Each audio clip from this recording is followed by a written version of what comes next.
모두가 잠든 깊은 밤. 윤아 씨는 그날도 지극히 평범한 하루를 보내고 깊은 잠에 빠져들었습니다.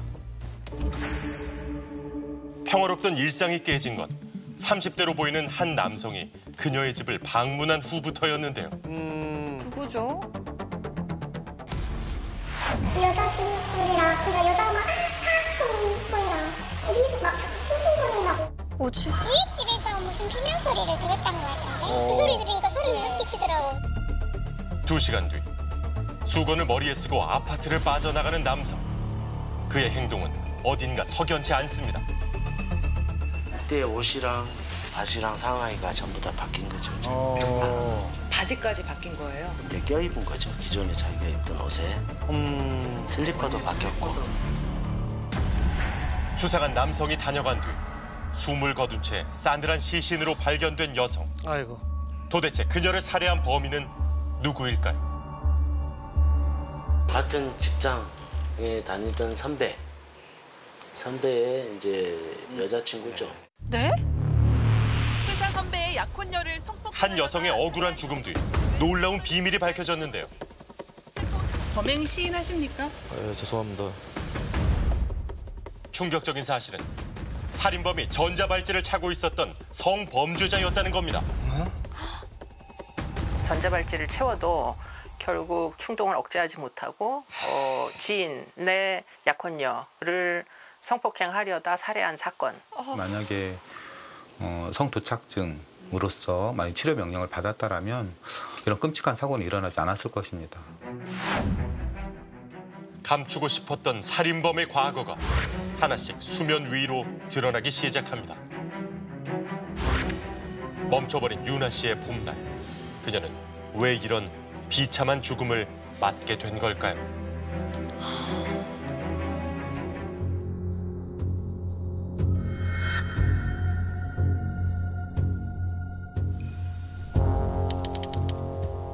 살인사건이 발생한 지 10여일이 흘렀지만 현장엔 과학수사팀의 보강수사가 연일 계속되고 있었습니다. 아유, 우리 나이 사람들은 다 충격이죠. 마음이 불편하지. 좀 무섭더라고요. 이게 전혀 제가 모르는 상태가 아니고 그냥 어느 가면 이렇게 인사할 정도로 엘리베이터 안에서 만나고 그런 상태였는데 그런 사고를 당했다니까 놀랍기도 하고 되게 작고 예쁘게 단아하게 생겼던 기억이 있어요. 작고 예쁘고 단아하고. 억울하게 죽은 것 같아서 너무 불쌍해요. 아이고 참. 이 아파트에 살고 있던 40대 초반의 윤아 씨. 그녀의 갑작스러운 죽음은 이웃에게 큰 충격이었습니다. 그날 아침에 비가 많이 왔어요. 네. 근데 이제 그날도 이제 비가 왔기 때문에 그건 모르죠. 비가 참 무심하게도 내렸던 지난달 27일. 사건은 그날 새벽에 일어났습니다. 약혼자의 직장 후배인 정 씨가 윤아 씨의 집을 찾아온 건 오전 5시 30분경. 아니 약혼자의 직장 후배가 집으로 왜 왔을까요? 뭘까요? 문을 안 열어주고 안에 고리를 걸어놓고 무슨 일이냐 그러니까 그 남자친구 이야기를 하면서 일이 생겼다. 일이 혹시 생겼다. 남자친구한테 무슨 일이 있는가 싶어가지고. 그러니까 약혼자가 걱정돼 문을 열어주게 된 것 같습니다. 그렇죠. 뭔가 사고가 난 건 아닐까 놀랐겠죠, 일단. 그러죠. 그런데 집으로 들어온 정 씨가 갑자기 돌변해 성폭행을 시도한 겁니다. 순식간에 일어난 일이었습니다. 맙소사. 여자 기는 소리랑 그러니까 여자가 막 하는 소리랑 어디서 막 쿵쿵거린다고 새벽부터 막 그렇게 말씀하신 거 잠결에 듣고 잤어요 저는. 그날 밤 성폭행을 피하기 위해 윤아 씨가 얼마나 몸부림을 쳤을지 짐작이 갑니다. 선배 약혼녀를 성폭행하려다 살해한 혐의로 30대 남성이 긴급 체포됐습니다. 사건 발생 3시간 만에 범인을 검거한 형사들은 강간치사가 아닌 강간살인으로 범인을 검찰에 송치했습니다. 살인을 했다고 본 이유는 무엇일까요? 경부 압박을 해서 질식된 부분이 있다. 야. 목을 압박한 흔적이 있고 목에서 일부 연한 목 부분에 골절도 있는 부분이 속에 있다. 몹쓸 짓을 당한 뒤 목이 졸려 사망하게 된 유나 씨. 죽이기까지 했다고요? 가족의 신고를 받고 출동한 구급대원들이 집안에서 마주한 그녀의 모습은 어땠을까요?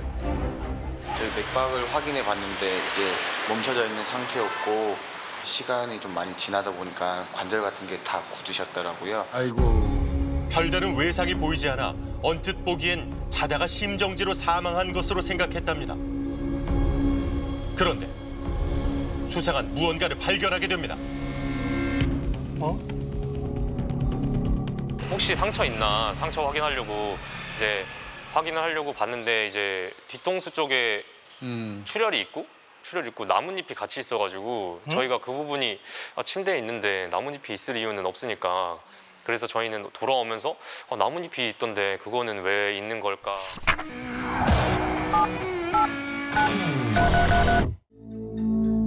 유나 씨의 몸을 들어 올리자 머리 뒤편에서 나뭇잎이 발견된 겁니다. 어떻게 된 일일까요? 그러게요. 경찰의 수사 결과 성폭행 상황을 벗어나기 위해 베란다를 통해 탈출을 시도한 것으로 보인답니다. 아이고, 딱해라. 그러다 그만 6층 아래로 추락하고 말았다는데요.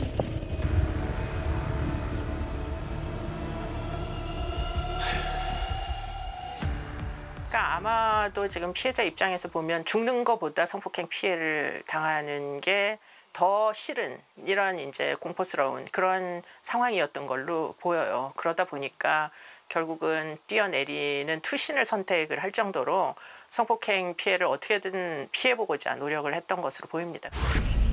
성폭행만은 피하고 싶었던 그녀였습니다. 하지만 잔인한 정 씨의 행동은 여기서 멈추지 않았는데요. 예? 당시 CCTV에는 수건으로 얼굴을 가린 채 1층으로 내려가는 정 씨의 모습이 포착됐습니다. 옷이랑 바지랑 상하이가 전부 다 바뀐 거죠. 다 바뀐 거. 바지까지 바뀐 거예요? 이제 껴입은 거죠. 기존에 자기가 입던 옷에. 슬리퍼도 바뀌었고. 자기가 뭘 하고 있는지 정확히 알고 있었네요. 이때 정 씨가 껴입은 옷은 집안에 있던 유나 씨 약혼자의 옷이었습니다. 누군가에게 발각될 수도 있는 상황. 그는 무슨 이유에선지 추락한 그녀를 안고 다시 집으로 올라갔다고 합니다. 혹시 그 당시 유나 씨는 살아 있었던 걸까요? 아니 신고를 해야지 이게. 야. 일단 저희들이 엘리베이터 CCTV를 봤을 때는 움직이는 모습이 관찰이 됐어요. 어떤? 이제 손이나 팔 부분이 스스로 약간씩 움직이는 모습이 확인이 됐습니다. 뭔가 말을 하는 듯한 모습도 보이고. 살아있었다는 얘기예요? 살아있었던 거네요. 높은 곳에서 떨어졌음에도 불구하고 그 순간까지도 그녀는 분명히 살아있었다고 합니다. 맙소사. 어떻게 그게 가능했을까 살펴보니 1층 화단에 우거져 있는 나무들이 충격을 완화해 줬던 걸로 보이는데요. 나무를 치고. 담당 형사들도 이 순간이 가장 안타까운 부분이라고 합니다. 모든 사람이라면 아픈 사람은 위급한 상황에 당장 들쳐업고 병원을 가든지 119를 요청을 하든지 해서 생명을 살릴 수 있는 상황이었는데 그럼요. 그 순간에 그 조치를 하지 못한 게 참 안타깝다고 생각합니다, 저는. 그는 다친 유나 씨를 끌고 올라가 도대체 무슨 짓을 저질렀던 것일까?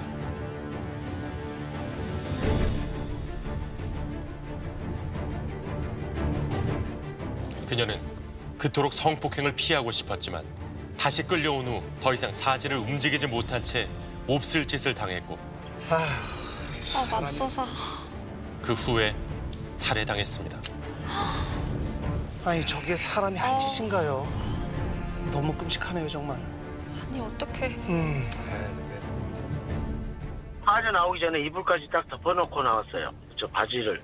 원래 입던 옷은 침대 밑에 숨겨놓고 나중에 저기 나뭇가지랑 이렇게 떨어졌을 거 아니에요. 피하는 행위죠, 전부 다. 침대 밑으로 다 쓸어놓고 누가 왔을 때 조금 정리를 하는 흔적이죠, 그게. 야, 세상에. 그는 살인 후 현장에 남아있는 증거를 없애는 치밀함도 보였습니다. 이게 숨겨질 거라고 생각을 했던 거예요?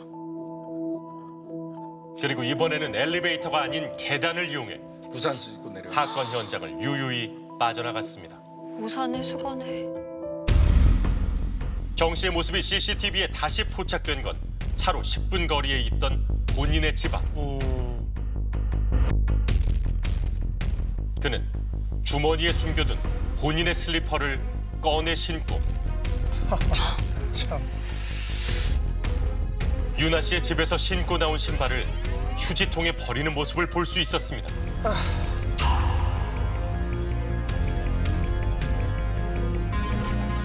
어렵게 유가족을 만났습니다. 어머니 씨 엄마 파킨슨 병을 30년 앓았거든요. 그 뒷바라지 다 했고. 아이고. 지금 아버지도 이제 놀리다 보니까 병치자가 많아서 하루도 안 빠지고 아침을 챙긴 놈인데 학원 강사라다가 과외해가지고 이놈이 주고 엄마 병간호 다 했고. 아이고. 지금 아버지 모시고 그랬습니다. 아니 그런 사람에게. 학원 강사로 일하며 착실하게 살아온 유나 씨였습니다. 본인의 결혼도 미룬 채 아프신 부모님을 지극정성 보살폈던 그녀이기에 가족들의 아픔이 더 큽니다. 일과하는데 보니까 같이 나뭇가지 머리카락 같이 있고 얼마나 아팠을까? 얼마나 아팠을까?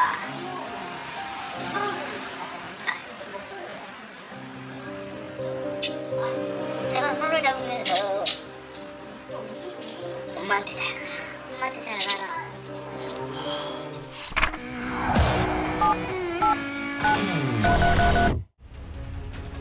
경찰에 체포된 뒤 정 씨의 과거가 밝혀졌는데요. 놀랍게도 그는 성폭력 전과가 있어 전자발찌까지 차고 있었다는 겁니다. 네? 2007년하고 2013년하고 그 전에 또 2001년도 있어요. 총 3년 동종범죄 전례지. 아이고 참. 그는 이미 19년 전인 2001년 길 가던 19살 여성을 집으로 끌고 가 성폭행하고 폭행까지 했습니다. 그 사건으로 징역 3년에 집행유예 5년을 선고받았는데요. 하지만 2007년 형이 끝난 후 6개월 만에 또다시 여성을 강간. 이번에도 전치 6주의 상해를 입힐 정도로 무자비한 폭행이 동반됐습니다. 야, 참. 사회로 나온 정 씨는 출소 5개월 만에 다시 주점에서 성폭행을 했는데 그는 여기서 끝나지 않고 1시간도 채 안 돼 같은 공간에서 또 다른 여성까지 때리고 성폭행을 시도했다고 합니다. 세상에. 극도로 성적으로 공격적인 사람이다 이렇게 보이고요. 이런 타입의 성범죄자들은 여성을 인격체로 대우하지 않습니다. 아이고, 일종의 욕정을 해소하기 위한 물건 정도로밖에 취급하지 않기 때문에 피해자의 고통에 대해서 눈꼽만큼도 아마 이해도가 없었을 거예요. 성폭력 전과자로 전자발찌까지 차고 있었던 정 씨. 왜 그의 재범을 막지 못했을까요? 일단 뭐 이동 경로나 그런 같은 건 매일같이 체크를 하고 있고요. 그러면 그날 사건이 벌어진 당일날에도 어쨌든 체크는 좀 하셨던 건가요? 이게 그렇죠. 새벽에까지 네. 어쨌든 술을 먹었잖아요. 그게 이제 그 바로 주거지에서 바로 이 정도 거리에서 주거지 바로 앞에 있었었고요. 이동 시간 같은 경우가 이 사람이 이제 그 새벽에 일을 나가는 사람이거든요. 네네. 그래서 그 이동 패턴이랑 이제 동일하게 이동을 해서 그렇게. 사건이 일어났던 날 새벽도 주거지에서 유나 씨의 집까지는 10분 거리 내에 있었고 또한 이동 시간도 평소에 정 씨가 출근하던 시간이었기 때문에 범죄를 미리 예측하지 못했다고 하는데요. 그는 3번째 출소 이후 이번에는 회사 선배의 약혼녀를 대상으로 범죄를 저질렀습니다. 어떻게 지인의 약혼자에게 이런 끔찍한 짓을 저지를 수 있었을까? 그러니까요. 세 사람을 잘 안다는 지인을 만났습니다. 비극적 결말을 부른 이 관계의 시작은 언제부터였을까? 그럼 이거 사건 터지고 그 남자친구분은 지금 어디? 아니 굉장히 힘들어요. 지금 일 나오셨어? 아니 지금 일 못해요 지금. 못 나오시겠네요. 지금 충격 받았지. 안 받았겠어요. 지금 받지 당연히. 아이고야. 식당에 또 벌어진 일이고 그러니까 저를 이번에 나갈 때 우리 모두 무대지 잘못했죠. 아이고 참. 10개월 전 범인 정 씨는 유나 씨의 약혼자가 다니던 회사에 입사를 하게 됐다고 합니다. 유나 씨의 남자친구는 신입사원이던 정 씨를 잘 챙겼다고 하는데요. 나이 차도 한 3살 정도 나니까 이제 친하게 지내더라고. 나는 이제 금갑도 했지 그냥. 네. 전자발찌 찬 거 몰랐죠. 전혀 몰랐죠. 옷을 안 벗으니까. 그냥 작년에 가메기 칠 때 그게 딱 한 번 가고 한 6개월 전에 갔는데 그걸 기억하고 있는 거예요. 보통 기본 사람들은 한 번 간 아파트 잘 기억 안 하잖아요. 못하고. 마음에 두고 있었던 거예요. 회사 동료들과 6개월 전에 딱 한 번 유나 씨의 집을 갔었다고 합니다. 정 씨는 그 기억을 더듬어 그녀의 집을 찾아간 것인데요. 범행 직전 엘리베이터에서 그와 마주쳤다는 주민도 있었습니다. 나는 엘리베이터 같이 탔어 그 새끼. 언제요? 아침에 그 사고 난 날 아침에 때가 한 5시 반 조금 못 됐을 거예요. 예. 이렇게 걸어오는데 저쪽에서 이렇게 나오더라고. 모자 쓰고. 이른 새벽 갑자기 화단에서 나온 남성이 의아했지만 그저 아파트에 사는 주민의 친인척일 거라 생각했답니다. 같이 올라갔는데 얘가 14층을 내놓는 거야. 그러니까 집을 찾으려고 이렇게 그래 왔다 갔다 했다고 하더라고요. 그러면 집을 찾으러 왔다 갔다 할 때 그랬나 보죠. 그러신 거예요? 그런가 봐요. 그 소리 들으니까 소리를 헛기치더라고. 그는 유나 씨 집의 호수까지는 정확히 알지 못했던 것으로 보입니다. 하지만 그녀의 집 현관문의 특징을 기억해 아파트 맨 위층부터 한 층씩 내려오면서 집집마다 문을 확인했다는 걸 알 수 있었는데요. 끔찍하다. 그런데 정 씨가 유나 씨 집을 찾아오기 전에 그와 함께 있던 사람들이 있었답니다. 회사 동료들 간의 술자리. 그때 유나 씨의 남자친구도 함께였다고 합니다. 처음에는 무난했는데 네. 그 지기를 싫어하더라고. 근데 술을 먹고 안 나온 거야. 네가 이제 그걸 뭐라고 좀 했는가 봐. 니가들 그따지 불러고 그만둬라 그러고. 네가 뭐 나한테 그런 소리 하냐 이제 뭐 이런 식으로 이제 나왔는가 봐. 네. 그러니까 그날 저녁에 그날 사고 있으나 저녁이요. 사건 당일 술자리에서 두 사람 사이에 다툼이 있었다는 겁니다.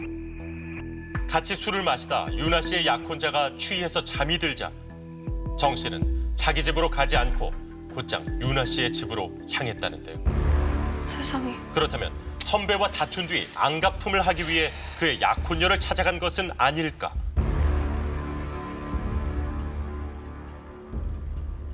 이번 사건을 분석한 전문가의 의견을 들어봤습니다.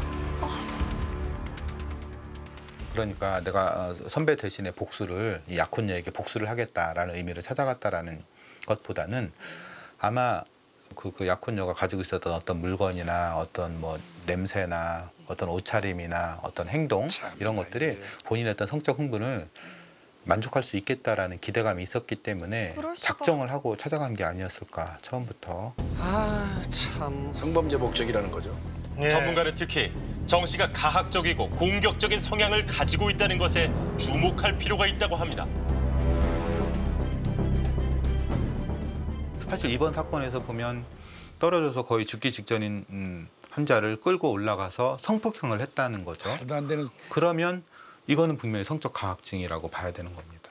누구도 그렇게 죽기 직전에 사람을 대상으로 성적 흥분이 일어나지는 않습니다. 그럼요. 그거는 특별한 거죠. 그러니까 그럼에도 불구하고 또는 이렇게 아플수록 흥분이 올라가는 것이죠. 말이 돼 저게. 취재 도중 실화탐사대는 2013년 당시 판결문을 입수했습니다. 눈에 띄는 건 당시 검찰이 이 사람에게 화학적 거세가 필요하다고 봤다는 것입니다. 특히 그는 알코올 중독 상태고 행동 통제력이 부족하며 여러 가지 검사에서도 재범 위험률이 높다고 나왔습니다. 아니 근데 왜? 그러니까요. 그는 예전부터 성폭행 전에 여성들을 때리는 난폭함을 보였는데요. 그래서 더더욱 화학적 거세가 필요하다고 봤던 것입니다. 아이고 참. 하지만 재판부에서는 이를 기각했습니다. 그 이유가 뭘까요? 왜였을까요? 우리나라에서는 현재 성도착증 환자에게만 화학적 거세를 실시할 수 있는데 정 씨가 성도착증이 있는지 확실하지 않다는 겁니다. 당시 정 씨를 성도착증 환자라고 진단하지 못한 이유는 과연 무엇일까요? 이제 감정이가 이렇게 얘기를 했어요. 피치료 명령 청구자가 방어적 태도를 보이고 있어서 성도착 여부를 본 검사에서 확인하기 어려웠다. 방어적 태도? 그러니까 성도착증이 없었다가 아니고 검사불능이라는 거죠. 검사에서 확인하기 어려웠다라는 것이죠. 성도착증 여부를 확인하기 어려운 이유는 우리나라에서는 설문조사에 의존하기 때문입니다.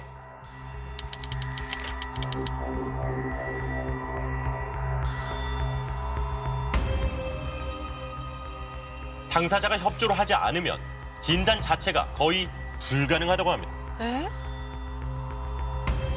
설문조사에서 불성실한 태도로 화학적 거세를 면할 수 있었던 정 씨는 복역 후 다시 사회로 나와 출소 1년도 안 돼 선배 약혼녀를 상대로 이 같은 범죄를 또 저질렀던 겁니다. 야 진짜 무섭네요. 네. 상상만 해봐도 끔찍한데요.